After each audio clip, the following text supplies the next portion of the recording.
What if the world you experience is not simply out there, but is partly defined by the consciousness that knows it? Welcome to video 3 of the Jaya Monolith Masterclass, where we go one layer deeper into the architecture of experience. In the previous episode, we introduced 4 ultimate realities: Citta, Citta, Rupa, and Nibbana.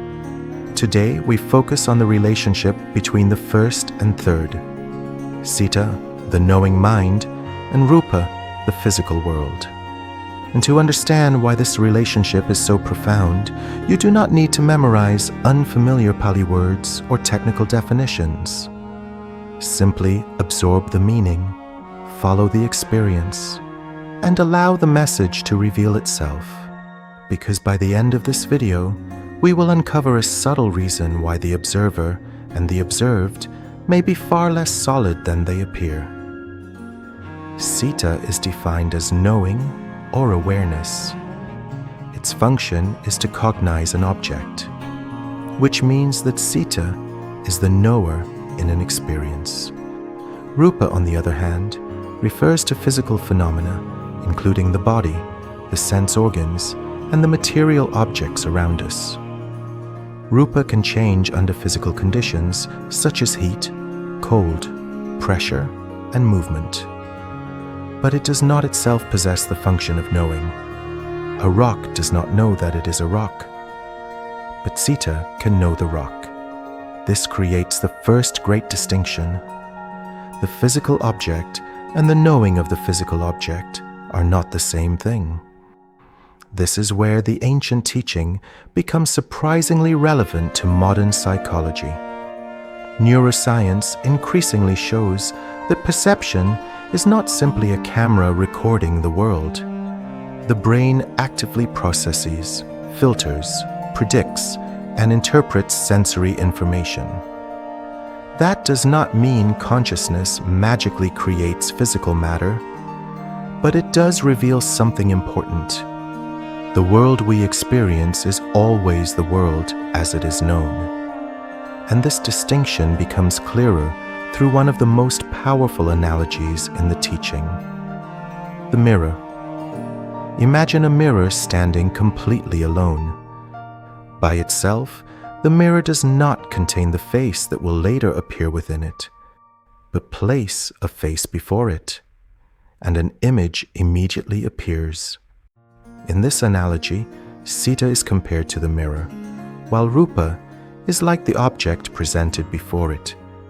The mirror does not become the face, and the face does not become the mirror. The reflection is not the original object. Yet without the object, that particular reflection could not appear. In the same way, the experience of a tree in consciousness is not the physical tree itself. It is the tree as it is known through experience. And here comes the first, deeper insight. A small mirror can reflect a massive mountain, even though the mountain cannot physically fit inside it.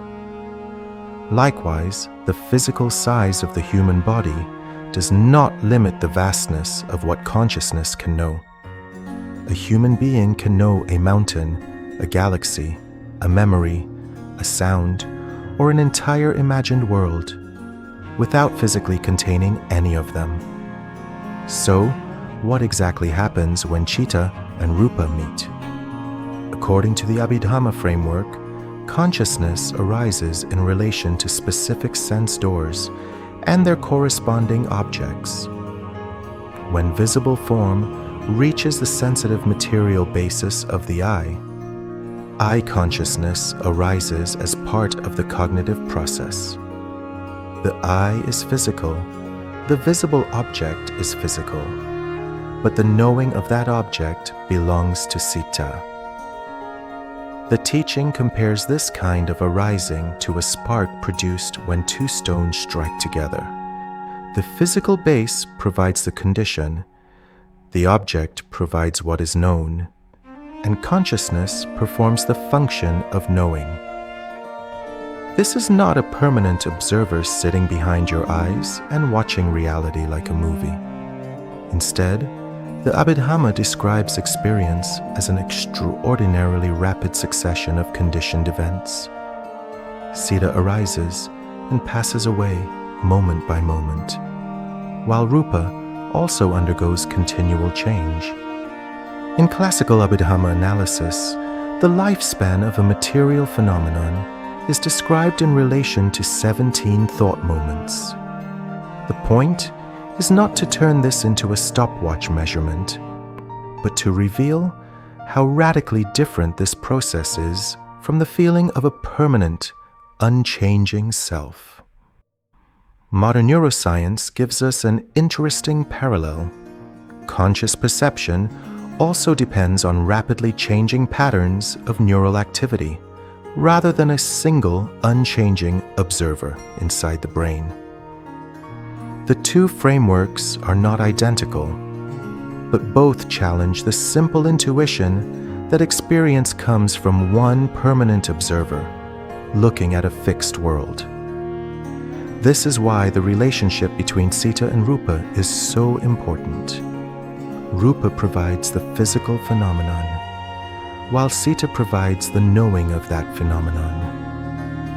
Without the knowing function of Citta, there is no experienced object. But Citta itself does not become the object it knows.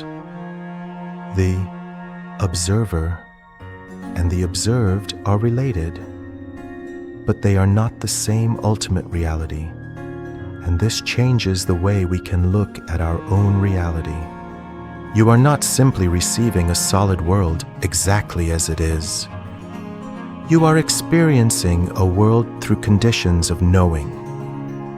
And that leads us to the next mystery. If Citta is like the mirror, why does the same world appear peaceful in one moment, painful in another, and beautiful at another time? What gives the mirror its different colors?